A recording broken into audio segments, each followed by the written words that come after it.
En sus de ce que nous exprimons verbalement, nos sensations réelles s'extériorisent constamment par un langage sans parole, le langage du comportement. Quant à connaître le contenu du message, c'est là que commence les quiproquos. Edward T. Hall.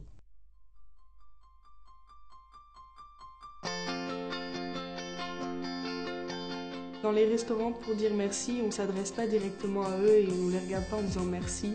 On n'a même pas besoin de les regarder, en fait, on pose 2 doigts sur la table et on tape. Nous, on a 10 comme ça, eux, ils ont 10 comme ça, 7 comme ça, le 6, c'est comme ça. Donc quand tu vois ça, la dame qui te fait ça, ça et tout, tu comprends pas.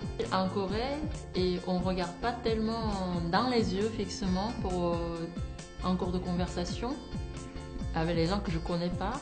Quand on dit bonjour, on se regarde pas vraiment dans les yeux non plus. Enfin, on dit, on peut jeter juste un coup d'œil, on dit bonjour comme ça avec un peu de distance, mais ici, on doit bien se regarder pour marquer sa présence et que c'est la chose qui était quand même assez difficile.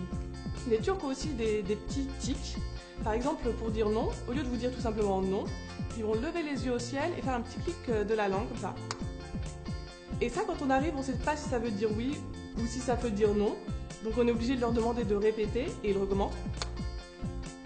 Et on n'a pas de réponse. Finalement, c'est en faisant un petit geste, un petit réflexe que j'ai vraiment insulté une de mes professeurs en cours. J'ai croisé les jambes comme ça en fait. Quand elle a vu que j'avais fait ça, elle s'est tout de suite arrêtée. Elle a arrêté son cours et elle m'a regardé avec un visage assez fermé, d'une voix sèche. Elle m'a dit arrête, donc, décroise les jambes.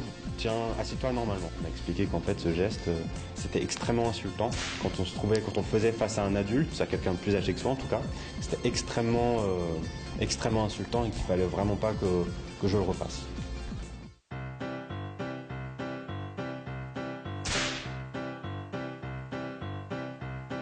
En France, on a cette tradition, quand on joue avec les enfants, de faire comme ça et « Oh, regarde, je t'ai pris ton nez ».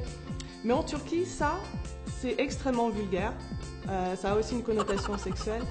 Et donc, c'est quelque chose qu'on ne peut pas faire à un enfant.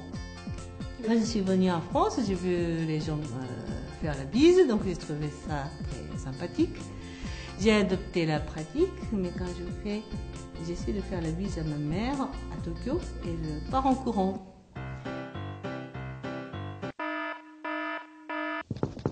Il s'approche, il met les joues. Enfin, pour moi, on rentre dans un espace très intime. On peut faire beaucoup de gaffes sans s'en rendre compte.